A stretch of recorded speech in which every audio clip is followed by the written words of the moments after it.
பொதுவாகவே இந்த ஒரு வழக்கு உண்டு நண்பர்களே. தை பிறந்தால் வழி பிறக்கும் என்பது.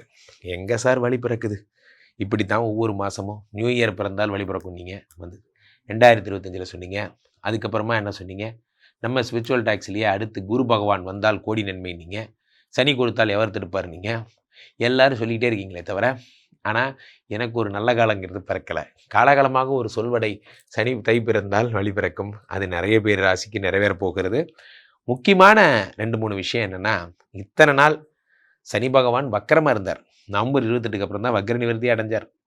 இந்த ஆளு வந்த நாள்லேருந்து இப்படியே தான் இருக்கார். இந்த பக்கம் 4ஆம் இடத்துல குரு பகவான் இன்னும் வக்கரமா தான் இருக்கார். காலபுருஷனுக்கு 3ஆம் இடத்துல மிதுனத்துல இருக்கார் குரு பகவான். எப்பயா நீங்க தெளிவீங்க? மார்ச் ஆகும் சார். நம்ம குரு பகவான் அண்ணன் வக்கரமா இருக்காரு. எப்பா கொஞ்சம் எந்திரிங்கப்பா ப்ளீஸ். உலகமே உங்களுக்காக வெயிட்டிங்ல இருக்கு. எந்திரிப்பார். ஏப்ரல், மே, ஜூன் திரும்ப பெயர்ந்துருவார். என்னடா போங்காட்டம். வந்த நாள்லேருந்து வக்கரமாவே இருக்கார். அல்லது அதிச்சாரமா போயிட்டார் கடகத்துல. ஒரு இடமா நிக்கல. ஸோ அப்போ இந்த தை மாதம் வந்தவர் எல்லாம் கேள்வி கேட்க முடியாது. Because there IAS officers. அவங்க நினைச்சா ப்ரோக்ராமை ப்ரீபோன் பண்ணுவாங்க, போஸ்ட்போன் பண்ணுவாங்க. அவங்கெல்லாம் கேள்வி கேட்க யாரும் இல்லை. தை மாதம் மட்டும்தான்